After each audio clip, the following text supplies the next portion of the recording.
Oh, okay. There we go. Sorry, there was a bit of a connection problem happening there. So it's Sunday, and last Sunday I did a little bit of an explanation on my Sunday review process. And I started doing something that I've never really done before, not in earnest and not for a really long time, and that's time tracking. So, what I did last week is I set some goals for what I wanted to work on for the week, and then I made a guesstimate on how much time I was going to be spending on each of those goals. So, I had a sense at the end of my planning process of how much time I was going to have to be spending on everything. So I came up with something like it was like 48 hours I was planning on working for the week. And now that an entire week has gone by, I'm able to tally up my time. So basically, every day, like when I worked, I kept track of how long I was spending on which tasks, so that at the end of the week, I'm able to go through and see how the numbers lined up from what I assumed they would be to what they actually were. So a couple things to say on that. So one is I estimated that I was going to be working for about 48 hours. I'm just looking for, I have like my review here. So just a quick actually overview. My Sunday review process involves going through what I did in the previous week. So that involves going through my to-do list, seeing what I did, making note of my wins, making note of my losses, the things that I kind of failed at. And then with this time tracking process, it involves getting into the logistics. So I planned to work 48 and a half hours, but I ended up working 42 hours. So there's a little bit of an asterisk on that though. So I'll go by it because there's a few things that I'm working on in particular. So the one main area of work that I do is related to piano TV. It's creating videos. Right now I'm working a course. So I estimated I would spend about 20 hours on that. I actually spent about 18 hours, which is a really close, like within 2 hours, it's like, okay, I actually estimated that pretty well. It was about a 20-hour workload. That's great. The vegan cooking challenge that I'm working on with a couple friends, which involves I filmed a cooking video, for example. That took longer than I expected. So I planned about 3 hours. It took me about 4.5.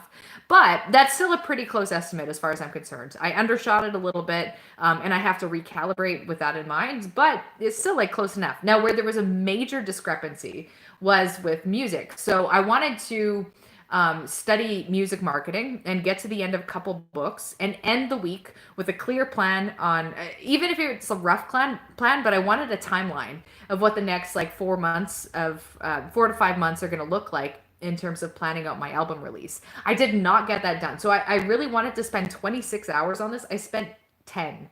10 out of 26 hours. Now, what happened, what totally derailed me, is what I talked about in yesterday's video. So, about halfway through the week, I hit a wall. So I was working through these books. I was feeling really good about it, feeling motivated. Like, yeah, I'm learning things about music. This is great. But then about halfway through the week, it was like, I have no idea what I want 2021 to look like.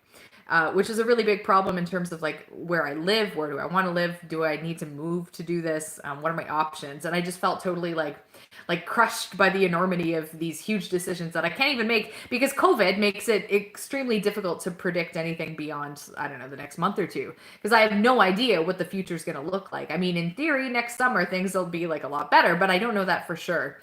So I was fighting this really strong apprehension about the future, just in terms of like I couldn't really visualize the future. So it seemed more important at that moment is like, okay, this is a really big roadblock, not knowing what is going on in the future. So I needed to. I read through a book, which is called Decisive by Chip and Dan Heath. That really helped. I went through like a few decision making processes. I did a lot of journaling to try to at least come up with like a few conceivable scenarios so that when I'm doing my music marketing planning, I'm not just like, my future isn't just a black hole. There's actually like some context. It's like, okay, this will probably happen. And if this doesn't happen, maybe this will happen. It gives me something to visualize. So I sort of know where I'm going. So I spent about 10 hours doing that, which was not directly related to my music study, but it was indirectly related to it. So um, if I total that up, then it means I spent about 20 hours on music, which is still a drastic undershot from the 26 that I had been planning.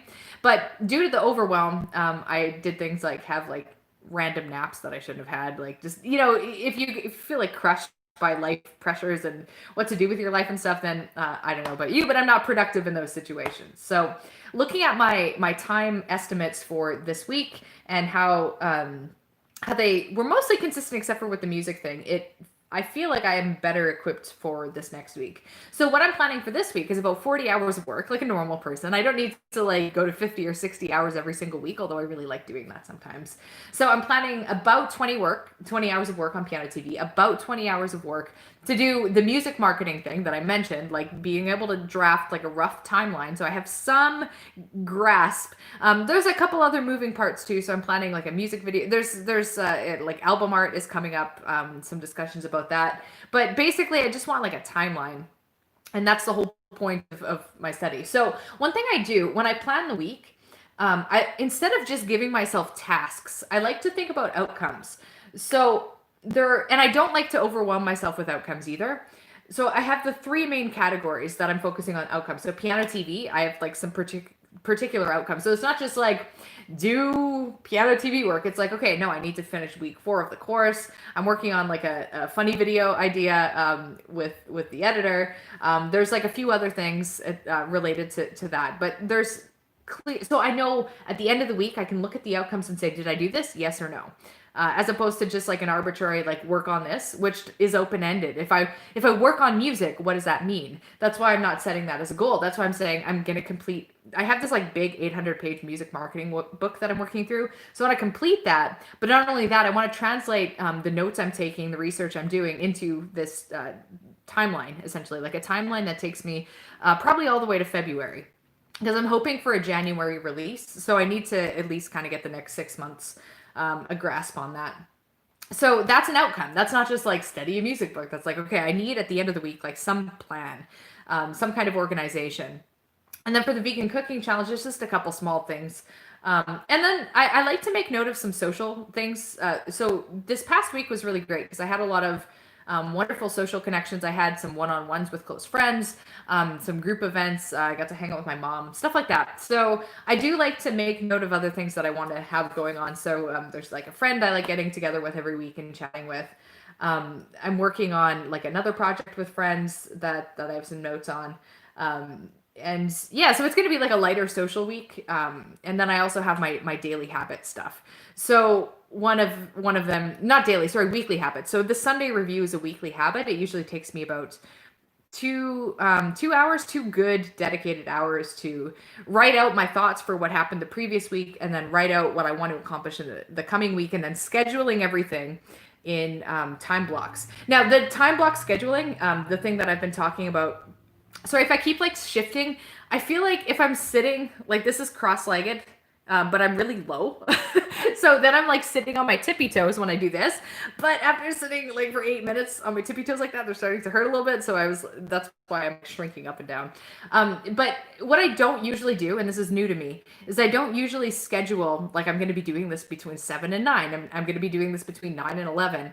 That kind of like time boxing. Usually what I'll do is I'll just have an open-ended day of work, whatever hours are available to me to work. And then I'll have like a list of tasks, but I don't try to conform the tasks to time. I'm just like, if I wake up in the morning and I feel like doing task A, then I'll do task A. It feels like my personality is too rebellious. It's like if I see something scheduled in the time, I'm like, what if I don't want to do that? But this past week, I found it really, really worked for me, so that I didn't spend too much time on something or too little time on something. And it made me feel like, okay, I've thought everything through. Everything is taken care of. So I can approach my tasks without this feeling of anxiety. Like, oh, what if I haven't thought of everything? Or what if I haven't like done enough on this or whatever? It's like, I've thought it through enough that everything has the amount of time it should need to make some substantial moves forward this week. So I'm like, I don't know, after 1 week of it, I'm preaching the virtue. So we'll see how I feel about doing this for a month. But even though I got totally derailed and overwhelmed this week, the process of scheduling everything, even though I only adhered to my schedule basically for like, 4 out of 7 days with a little bit of wobbliness in the last 3 days, I feel like it was so helpful to give me just like a sense of calm with what I'm working on, and also a sense of momentum, like I'm accomplishing things. It's not just I'm doing random busy work. Like I feel like it's been a way to keep my energy level really high. So I'm looking forward to doing all of that next week, this upcoming week. So yeah, I just wanted to share a little bit about the process with you guys, a bit of the like type A personality coming out. Thanks for joining. I'd be curious if you have like I like asking questions. Feel free to leave comments because there aren't a ton of people on this channel who are watching these videos. So I do tend to like recognize names and stuff if you guys are leaving comments. And I like having conversations and hearing your thoughts. Like if you like how you structure your week, if this is something you've done, if you've had experience with like time boxing, if that works for you, or you know, you have the rebellious personality thing where you resist locking your plans into times, or yeah, just anything like that. I'd love to hear how you approach things, or you know, if you're less structured or more structured or anything like that. But nice catching up with you, and I will see you tomorrow.